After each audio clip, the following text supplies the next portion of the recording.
Hey y'all, Shelly here with another tip for hospice nurses. So I'm continuing on with my series about how to document to protect yourself in the event that your company or you are named in a medical malpractice suit against a hospice, which we are starting to see more and more frequently now. So if y'all don't listen to any of my other tips, please listen to these tips because these tips are to protect you.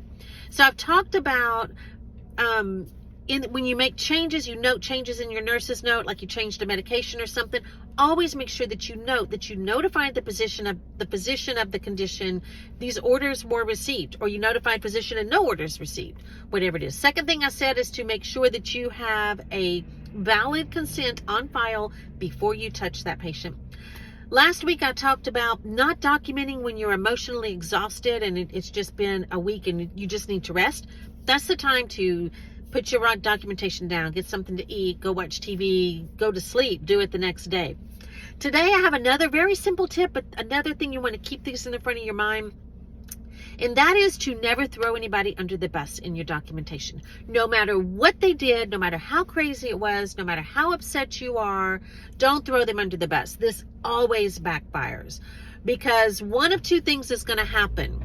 Either they are going to be on the stand when it comes to trial looking like the most professional, perfect person that ever walked the face of the earth and talking calmly and professionally, explaining why they did what they did, and makes you look like the jerk.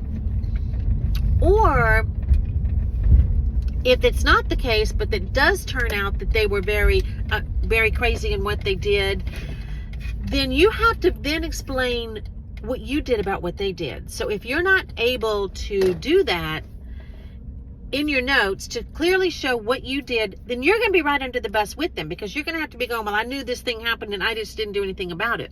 Because the sequence of events does not occur like the event happened, the people go to the attorney does the lawsuit, and 2 months later you go to trial. It's years later before you go to trial. Literally years later. You could be living a whole different life and you've completely forgotten about all of this. And so if you didn't put down what you did about it, you're not going to remember probably.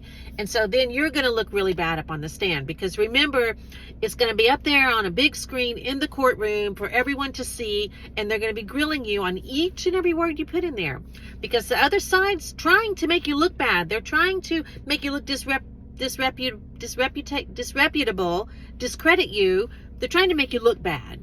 So don't help them with your notes. Make your notes clean, clear, professional, just the facts.